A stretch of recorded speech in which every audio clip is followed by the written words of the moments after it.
Hello guys, welcome back to my channel. तो आज हम डिस्कस करेंगे part 4 directive principles of state policy, जो कवर करते हैं आर्टिकल 36 टू 51। ये फीचर आयरिश कॉन्स्टिट्यूशन से लिया गया है। हमारे कॉन्स्टिट्यूशन में directive principles of state policy की कोई भी क्लासिफिकेशन नहीं है, लेकिन कंटेंट के बेसिस पे इनको 3 कैटेगरी में बांटा गया है: socialistic, Gandhian and liberal intellectual. तो अब हम सबसे पहले बात करेंगे सोशलिस्टिक डायरेक्टिव प्रिंसिपल्स की।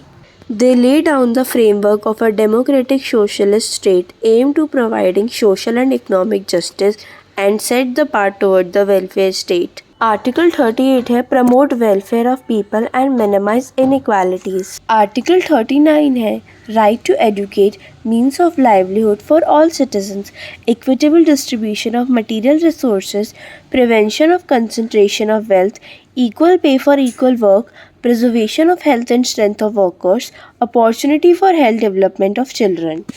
Article 39A है promote equal justice and provide free legal aid to poor. Article 41 है secure right to work, to education and to public assistance in certain cases. Article 42 है make provision for just and humane condition of work and maternity relief. Article 43 है secure living wage, decent standard of life etc. to workers. Article 43A है participation of workers in management of industries. Article 47 है raise the level of nutrition and standard of living of people and improve public health.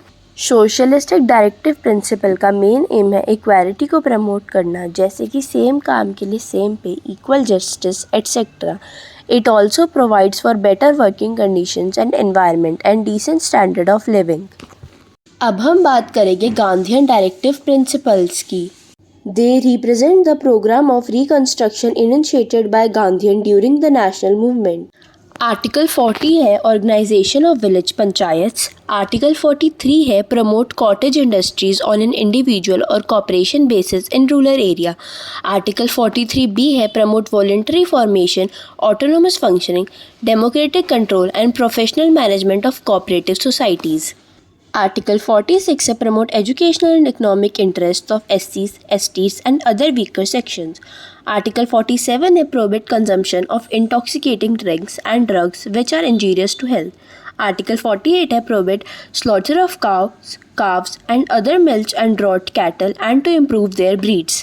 In principles का main focus self government, cottage industries, promoting weaker section था, जो कि गांधी की ideology को दर्शाता है.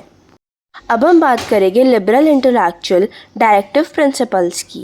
पहले आर्टिकल 44 जिसमें है यूनिफॉर्म सिविल कोड.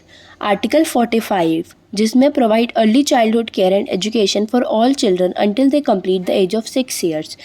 फिर आर्टिकल 48 जिसमें organise agriculture and animal husbandry on modern and scientific lines.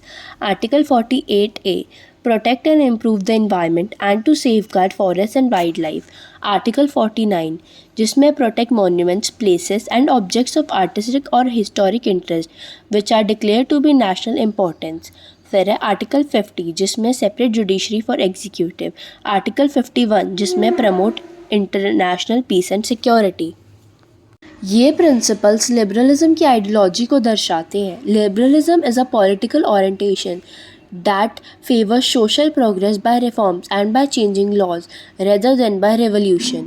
Some of the directive principles were added by amendments. तो अब मैं आपको बताती हूँ कौन से डायरेक्टिव प्रिंसिपल कौन से अमेंडमेंट से ऐड हुए हैं.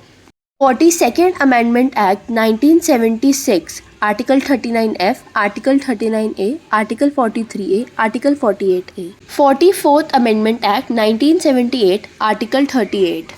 86th Amendment Act 2002, Article 45, 97th Amendment Act 2011, Article 43B. तो पिछली वीडियो में हमने फंडामेंटल राइट्स के बारे में जाना और इस वीडियो में हमने डायरेक्टिव प्रिंसिपल के बारे में जाना.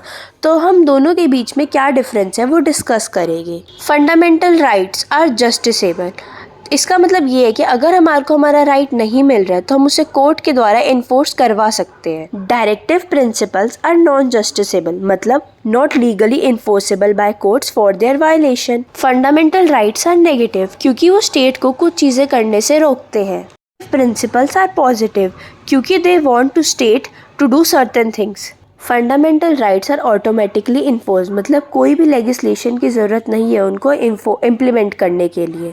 बट डायरेक्टिव प्रिंसिपल को इन्फोर्स करने के लिए we need a legislation. Fundamental rights aim at establishing political democracy, whereas directive principles aim at establishing social and economic democracy. Fundamental rights are personal as they promote the welfare of an individual. Directive principles are socialistic because they promote welfare of a community. अगर कोई भी law fundamental rights को violet कर रहा है तो court उसे unconstitutional और इनवैलिड डिक्लेयर कर सकता है. Whereas डायरेक्टिव प्रिंसिपल्स के केस में ऐसा कुछ नहीं है.